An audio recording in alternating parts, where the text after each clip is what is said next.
the alienation of Kenyan women as citizens, and their use by the state as a pretext for wider repression and surveillance. This report recommends measures that will alienate Kenyan women and girls from their communities and from the broader Kenyan political awakening under the guise of their protection, and it uses them as a pretext for increased surveillance and repression of the people of Kenya. First, it penalizes non-reporting. The TWG report recommends that the government enact laws that penalize families and community actors who engage in extrajudicial settlements or conceal cases of violence against women and girls, also known as VAWG. It also recommends enacting laws to compel the reporting of GBV and imposes penalties for non-reporting. While it is true that non-reporting, extrajudicial settlements, and concealing cases of VAWG are key barriers that limit women and girls' access to redress, support, and justice, the report fails to investigate why families and communities, more often than not, respond to violence against women and girls in these ways. The short answer is that violence is very acceptable to Kenyans as a society. In instances of GBV against men and boys, we care enough to be angry about the violence, but we are unable to take sufficient action to stop it, prevent it, or demand accountability. For instance, between 2024 and 2025, the government of Kenya killed over 150 Kenyans and assaulted, wounded, maimed, and violently and unlawfully arrested thousands more, particularly during and after the Reject Finance Bill 2024, Occupy Parliament, and Ruto Must Go protests. The vast majority of this violence was directed towards men and boys.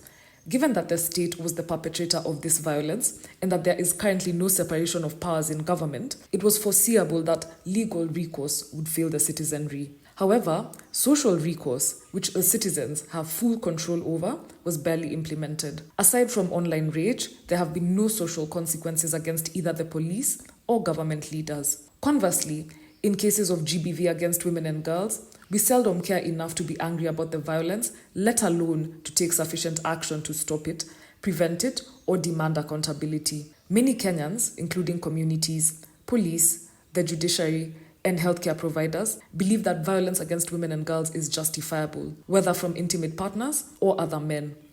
In the face of these social norms, people who report violence against women and girls and insist on accountability and consequences for such violence are seen as the problem, not the violence itself. This not only discourages reporting, it also encourages women, girls, families, and communities to respond to violence against women and girls with extrajudicial settlements and concealing cases. It is also why non-reporting of violence against women and girls is the norm, because it makes no sense to report actions that are considered justifiable and acceptable, thus penalizing survivors, families, and community members for failing to report violence against women and girls, pursuing extrajudicial settlements, and concealing cases of violence against women and girls will be received as needless persecution of families and communities on behalf of women and girls. This will in turn alienate women and girls who are victims and survivors of this violence from their families and their communities. These recommendations are problematic when we consider the effect of similar provisions in the Prohibition of Female Genital Mutilation Act.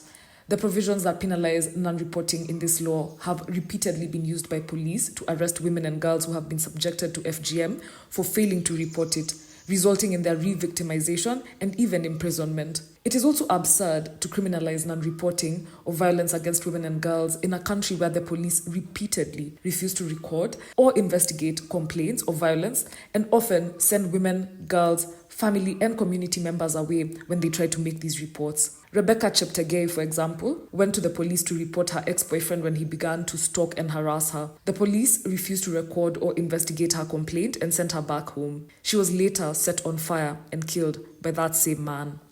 How can we criminalize non-reporting of crimes to the police when the Kenyan government frequently uses these same police to murder, abduct, assault, and otherwise harm Kenyans? How would this work when the formal justice system is already overwhelmed, and in many rural areas, chiefs and elders are the only accessible authority, and many survivors don't trust or can't access formal systems due to cost, distance, corruption, and re-traumatization? Is it not the responsibility of the state to create an environment and build systems where violence is not a default action and where the prevention of violence in the first place is a priority? We believe that such a Kenya is possible and that this recommendation takes us further from it. This proposal risks regression, driving violence against women and girls related dispute resolution further underground, with families hiding it entirely rather than seeking any resolution.